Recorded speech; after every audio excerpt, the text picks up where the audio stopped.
여러분, 서울 집값이 대폭락이라, 이 말이 여러분 결국 지표로 나왔네요. 제가 여러분들하고 서울 집값이 떨어진다는 이야기를 다양한 지표, 특히 정환진 TV에서는 6개 지표를 가지고 계속 분석을 해드렸습니다. 그런데 작년 집값을 보니까요, 전년 대비해서 22.09%나 떨어졌습니다. 서울 집값이 말입니다. 이 정도면 대폭락 맞죠? 22.09%니까요. 이것도 평균입니다. 평균. 평균이 22.09%가 떨어진 거예요. 대폭락이죠. 뭐. 근데 이 대폭락이라는 단어를 제가 이렇게 선택할 수밖에 없었던 게 여러분 2008년에 우리가 글로벌 금융위기를 맞았잖아요. 그때 떨어진 거 보세요. 10.21%입니다. 그때에 대비해 보면 22.09%는 2배입니다. 2배. 금융위기 때 2배면 대폭락 맞죠. 제가 대폭락이란 말이 저는 틀리지 않는다고 생각을 합니다. 그만큼 말입니다. 집값이 난리도 아니었습니다. 그런데 문제는 여러분 22.09%가 떨어진 거냐? 아니야. 더 떨어질 수도 있어. 이런 이야기를 시장에서는 공공연하게 나옵니다. 심지어 말입니다. 여러분. 문정동 올림픽 패밀리 아파트 같은 경우는요. 떨어진 게 21억 원이 13억 4천까지 떨어졌잖아요. 그러면서 7억 5천까지가 7억 6천이 떨어졌나요? 7억 6천? 그렇게 떨어졌습니다. 7억 6천. 1년 만에 그것도 말입니다. 1년 만에 7억 6천이 떨어졌습니다. 그런데 요즘 조금 올라가고 있기는 해요. 15억 3천까지 올라가지만 시장은 그렇게 보는 게 아니에요. 더 떨어질 수도 있다 이렇게 보는 겁니다. 1년 만에 7억이 떨어졌는데도 불구하고 또 22.09%가 떨어졌는데도 불구하고 더 떨어진다가 시장의 어떤 분위기예요. 여러분 보시다시피 계속 올라갔거든요. 2013년에 집은 3.13%가 올라가더니 2014년에는 4.18%죠. 2015년에는 9.02%입니다. 그리고 2016년에는 8.07%입니다. 계속 올라왔습니다. 그러다가 2017년 문재인 정부가 들어서면서 난리가 났어요. 10.64%. 그리고 2018년에는 18.01%입니다. 19년에는 10.49%고요. 2020년에는 22.46%입니다.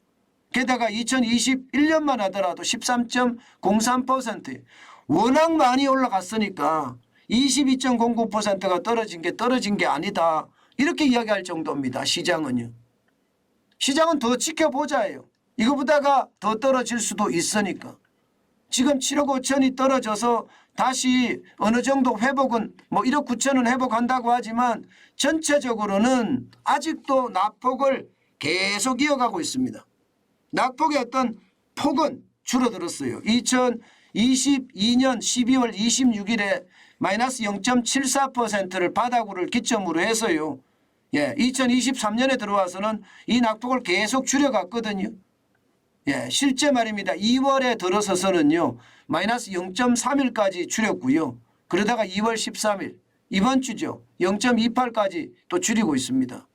그러나 분명한 것은 줄였지만 이것도 마이너스라는 거고 마이너스가 계속 이어간다는 이야기예요. 마이너스가 계속 이어간다. 물론 요즘 시장의 분위기는 좀 다르기는 해요. 분위기는 이게 영머니 무브라고 해서 시중의 돈이 정기 예금 적금으로 쑥 쏠리다가 최근에서는요. 예금 금리가 낮으니까 이 돈이 빠져나가고 있습니다. 그래서 주식시장에 들어가고요. 또 부동산 투자의 대기자금으로 계속 쌓이고 있습니다. 그렇기 때문에 시장은 어떻게 될지 모른다. 이게 일반적인 예측인데요. 기본적으로는요. 이자 앞에 장사 없다. 이게 경기가 잘 돌아가서 일자리가 많이 만들어지면 이자에 대한 부담이 없습니다. 소득이 늘어나니까. 그렇지만 지금 경기 자체가 많이 무너졌고요. 여기에 기업 실적이 따라가지 못합니다. 게다가 고물가 때문에 소비까지 줄였습니다. 소비까지 줄이면 기업들이 제품을 많이 생산할 수가 없어요. 일자리는 점점 주는 거고 일자리가 줄으면 소득이 줍니다. 그럼 결국 이자에 대한 부담이 커진다는 이야기예요. 경제가 활성화돼서 뭔가 분위기가 확 바뀌는 모양새가 나오면 모르겠으나 지금 현재까지는요. 머니무브 거대 자금이 이동하고 있는 것은 사실이나 이게 실질적으로 주식 부동산 어떤 매매로 이어질까는 좀 더 지켜봐야 된다 이렇게 생각합니다. 주식시장엔 조금 상황이 다르지만요. 부동산 시장에서는요. 지금 조심조심 또 조심하는 게 전체적인 분위기가 아닌가 싶어요. 그래서 이게 낙폭을 좀 줄이기는 해요. 그러나 낙폭을 줄여서 가면서 오래 끌고 갈 수 있다는 게 지금 시장 전문가들의 대체적인 예측입니다. 그렇기 때문에 여러분 시장의 분위기는요.